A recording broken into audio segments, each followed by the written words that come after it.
Hello students, आप लोगों के बीच में doctor NK. Sharma NKS learning campus में। मैंने बताया था आपको कि टॉपिक वाइज हम लोग चलते हैं पैट वाले में, क्योंकि पीटी का एग्ज़ाम अक्टूबर में होने वाला है। हमने सिंध घाटी सप्ताह के क्वेश्चन करवा दिए हैं। अब वैदिक काल के कुछ क्वेश्चन बचे थे, तो वो आज दूसरी यूनिट में हम बताने जा रहे हैं। जैसे कि क्वेश्चन आने की पूरी संभावना है, तो वो पेपर मैंने सोचा कि आप लोगों को कराते चलें, क्योंकि हमने कहा टॉपिक वाइज चलेंगे। तो वैदिक काल आज हम लोग समाप्त करते हैं। जो क्वेश्चन बचे हैं तो देखिए कैसे क्वेश्चन पूछे गए हैं पैट में, तो वो जरा देख लीजिए। जैसे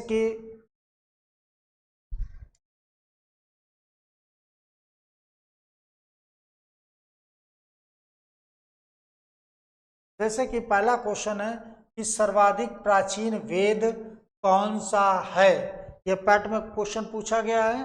तो यानी कि देखो, ऋग्वेद दिया है, अथर्ववेद दिया है, सामवेद दिया है, यजुर्वेद। तो सबसे हमने एक सूत्र आप लोगों को बताया था कि ऋग्वेद लगाना, सामवेद लगाना, यजुर्वेद लगाना और अथर्ववेद। जब सबसे प्राचीन पूछा जाए तो ऋग्वेद लगाएंगे, इसके बाद सामवेद है, फिर यजुर्वेद है, फिर अथर्ववेद है, सबसे बाद में ये अथर्ववेद है। आ गया, ये चीज याद रखना। ये गद्य व पद में लिखा जाने वाला कौन सा है, तो यही है। ठीक है, गद्य पद हो गया। और ये अथर्ववेद में जन्म से लेके मृत्यु तक की बात है, संपादन था, तो ये चीज याद रखना। अगला क्वेश्चन जो है या दूसरा कि ऋग्वेद के किस मंडल में कृषि कार्य की बात कर रहा है। किसका है कि ऋग्वेद में कितने मंडल हैं। पहली चीज तो ये है कि ऋग्वेद में कितने मंडल हैं, तो 10 मंडल हैं। कितने मंडल हैं? 10। और 10 मंडल में कृषि की बात कर रहा है। किसकी बात कर रहा है? कृषि कार्य की। तो इसको याद रखना कि चौथा मंडल है। कौन सा मंडल है? प्रथम दिया, द्वितीय दिया, चतुर्थ दिया, चतुर्थ मंडल लगाएंगे। ठीक है। अगला क्वेश्चन है कि सबसे प्राचीन मंडल कौन सा है। अब देखो, सबसे प्राचीन मंडल की बात कर रहा है, ना कि वेद की बात कर रहा है। इस जगह जरा ध्यान देना, मंडल की बात करें सबसे प्राचीन, तो यहाँ 1-5 दिया है, 2-7 दिया है, 1 दिया है। तो याद रखना, सबसे प्राचीन पूछा जाए तो 2-7 लगाएं से, और नवीन वाली बात करें तो ये लगाएंगे। नवीन मंडल की बात करें तो ये है, और प्राचीन की बात करें तो ये है। ठीक है, दोनों क्वेश्चन याद रखना, कोई भी पूछा जा सकता है। ठीक। अगला क्वेश्चन कि किस विद्वान का मानना है कि आर्यों का निवास स्थान उत्तरी ध्रुव है। कहां पर है? उत्तरी ध्रुव। यानी कि आर्य लोगों का जो निवास स्थान बता दिया उत्तरी ध्रुव। ऐसा कौन है? तो दयानंद सरस्वती हैं, तिलक हैं, डॉक्टर अविनाश चंद्र हैं और मैक्स मूलर। जब इस तरह के क्वेश्चन आए तो याद रखना ये तिलक हो जाए। कौन हो जाएगा आंसर? तिलक हो जाए। ठीक है, ये चीज याद रखना।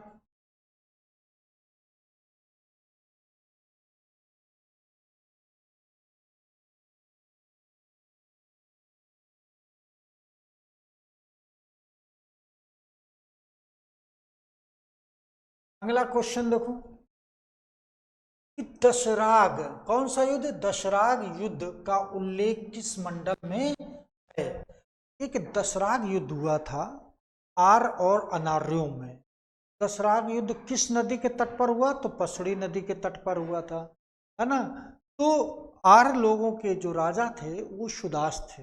तो ये युद्ध हुआ था। तो ये किस मंडल में उल्लेख मिलता है? तो दूसरा दिया है, तीसरा दिया है, सातवां दिया और नवा दिया। तब ये है ना, 7वें मंडल में इसका उल्लेख हुआ है, दशहरा के युग। ठीक है। अगला क्वेश्चन है कि ऋग्वेद में कितनी नदियों का उल्लेख मिलता है। अब नदियों की बात करता है कि ऋग्वेद में टोटल कितनी नदी की बात करता है। तो यहाँ 20 दिया है, 25 दिया है, 30 दिया है, 42 दिया है। तो याद रखना ये 25 नदी लगाकर आना। क्वेश्चन बिल्कुल सही। अगला है कि स्त्रियां भाग लेती थीं, किसमें लेती थीं। यह है कि सभा और समिति में लेती थीं, या विधव गण में लेती थीं, या सभा विधव में लेती थीं, या विधव समिति में लेती थी। तो याद रखना, स्त्रियां जो भाग लेती थी सभा और विधव में। किसमें भाग लेती थी? सभा और विधव। याद रखना, सभा और विधव। विधव में स्त्रियां भाग लेती थीं, ठीक है। तो सभा और विदव इसमें स्त्रियां भाग लेती। सभा को हम कहते हैं अपर हाउस, यानी कि वर्तमान में अगर देखा जाए तो हमारी राज्यसभा हो जाएगी। ये श्रेष्ठ जनों की सभा होती है, ठीक है। तो ये चीज याद रखना। अगला क्वेश्चन देखिए।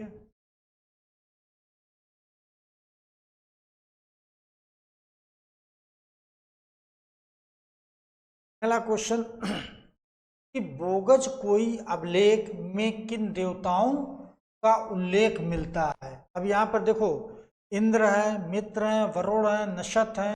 इंद्र है, अग्नि है, वरुण है, नशत है। फिर दिया इंद्र है, वरुण है, शिव है और नक्षत्र है। फिर इसमें से कोई नहीं। अब देखो ध्यान देना कि याद रखना कि इंद्र है, मित्र। इंद्र के कौन मित्र हैं? इंद्र के मित्र हुए कौन कौन? कि वरुण और नक्षत्र है। यानी कि इस तरीके से याद करना, यही क्वेश्चन तुम्हारा राइट, ठीक है, ये हो जाएगा। फिर अगला क्वेश्चन कि किस देवता को पुरंदर पुरंदर के नाम से जाना जाता है, यानी कि किले को भेदने वाला। तो ये किसको जाना जाता है? अग्नि को दिया है, वरुण को दिया है, नक्षत्र कर दिया। तो इंद्र को पुरंदर कहा गया, ठीक है? ये चीज याद रखना, इंद्र को पुरंदर कहा गया। ये क्वेश्चन। अगला क्वेश्चन देखिए भाई।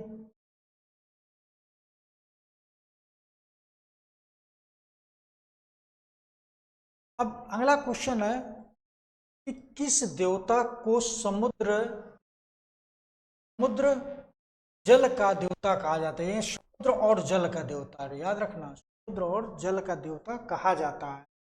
देखो समुद्र और जल का देवता किसे माना गया? यहाँ ऑप्शन दिया, अग्नि दिया, वरुण दिया, मित्र दिया, इंद्र दिया। तो याद रखना वरुण जो थे, इसका संबंध इनका संबंध समुद्र जल देवता है, ठीक है? याद रखना। अगला क्वेश्चन है कि ऋग्वैदिक काल में लोगों का प्रमुख कार्य क्या था? मतलब ऋग्वैदिक काल में तो दया व्यापार दिया है, पशुपालन दिया है, कृषिकार दिया है और हथकरघा दिया है। देखो ऋग्वैदिक काल मैंने पहले भी बताया आप लोगों को, आज फिर हम बता रहे हैं। जब ऋग्वैदिक काल की बात आती है तो सबसे ज्यादा जो महत्व दे रहे हैं तो उसमें पशुपालन का, दूसरे नंबर पर इनका एग्रीकल्चर था, ठीक है। तो फिर इसके तीसरे नंबर पे व्यापार था। तो सबसे पहले अगर आता है तो हमारा क्या कार्य हो जाएगा? पशुपालन हो जाएगा, ठीक है। तो ये क्वेश्चन राइट हो जाएगा। अगला क्वेश्चन कि ऐतरेय ब्राह्मण में दिया है कि जो लोग राजस्व यज्ञ करते हैं उनको कितनी गाय देनी होती थी। यानी कि ऐतरेय ब्राह्मण ये जानकारी देता है कि कोई व्यक्ति कौन सा यज्ञ करेगा? राजस्व यज्ञ। अगर कोई राजा राजस्व यज्ञ करता है तो उस समय कितनी गाय उसको देना पड़ता है एक पुरोहित को। तो यहाँ दिया है 10,000 दिया है, 24,000 दिया है, 12,000 दिया है, 5,000। तो 24,000 गाय, यानी कि उस समय राजा को, ब्राह्मण को 24,000 गाय देना होता था जो यज्ञ का संपादन करवाता था, ठीक है। तो ये चीज याद रखना। क्या देखिए,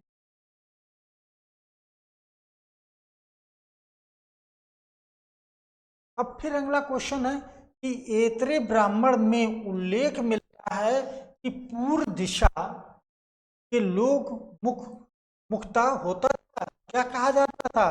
तो यहाँ सम्राट, स्वराट दिया, विराट दिया, सम्राट दिया, भोज। तो याद रखना सम्राट कहा जाएगा। क्या कहा जाएगा? सम्राट, पूर्व की दिशा को, ठीक है। अगला क्वेश्चन है कि ऋग्वेद में उल्लेख मिलता है कि सबसे महत्वपूर्ण वेद कौन सा है। देखो एक चीज याद रखना कि ऋग्वैदिक काल में सबसे महत्वपूर्ण वेद पूछा जाए तो 4 वेद है, ऋग्वेद है, सामवेद है, यजुर्वेद है, अथर्ववेद। सबसे महत्वपूर्ण पूछा जाए तो अथर्ववेद दिया, ऋग्वेद दिया, सामवेद, यजुर्वेद। तो सबसे महत्वपूर्ण यही है। इसमें क्या है कि जन्म से लेकर मृत तक की जानकारी मिलती है। जन्म से मृत तक जितनी क्रियाकलापें होती हैं सब इसी में है, ठीक है। तो जन्म से मृत तक, तो यानी कि इम्पॉर्टेंट और सबसे बाद का भी है, ठीक है।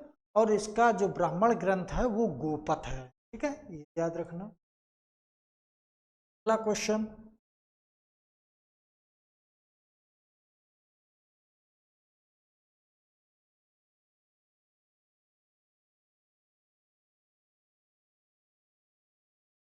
अगला क्वेश्चन देखिए भाई कि ऋग्वेद में छठा मंडल का किस देवता से संबंध है भाई। अब देखो हमने बताया ऋग्वेद में टोटल 10 मंडल हैं और चौथा मंडल कृषिकार से है, 7वें युद्ध का उल्लेख मिला था, 9वें में सोम देवता हैं और 10वें में 4 जातियों का उल्लेख है। अब यहाँ छठवां मंडल पूछा जा रहा है तो भरद्वाज हैं, वामदेव हैं, वशिष्ठ हैं, पढ़री संग्रिस। तो यहाँ पर याद रखना कि छठे मंडल की बात करें तो वशिष्ठ को लगा के आएंगे, तो लगाएंगे तो वशिष्ठ को। ठीक है, तो आज के इतने क्वेश्चन भाई हैं, ये क्वेश्चन आप लोगों को करा दिए हैं पैट वाले। तो आज वैदिक टाइल से जो ये क्वेश्चन आए हुए हैं ये मैंने करा दिए हैं और अब पुनः हम फिर आपसे मिलते हैं एक नई यूनिट के साथ में। और जुड़े रहिए, जो पेट के स्टूडेंट हैं ज़्यादा से ज़्यादा सब्सक्राइब मेरे चैनल को करिए और इसी तरीके से हम आप लोगों को नई नई चीज़ें लेकर आएंगे, नई वीडियो लेकर आएंगे। और वास्तव में अगर मेरे साथ जुड़े हैं तो आपको ये वादा करते हैं कि आपको जो भी पढ़ाया जाएगा वो उससे बाहर नहीं जाएगा। तो ये ध्यान रखना, सब्सक्राइब जरूर करें भाई, जिससे कि आगे हम लोग और अच्छा आप लोगों के लिए करें। ठीक है, मिलते हैं अगली वीडियो में पुनः फिर।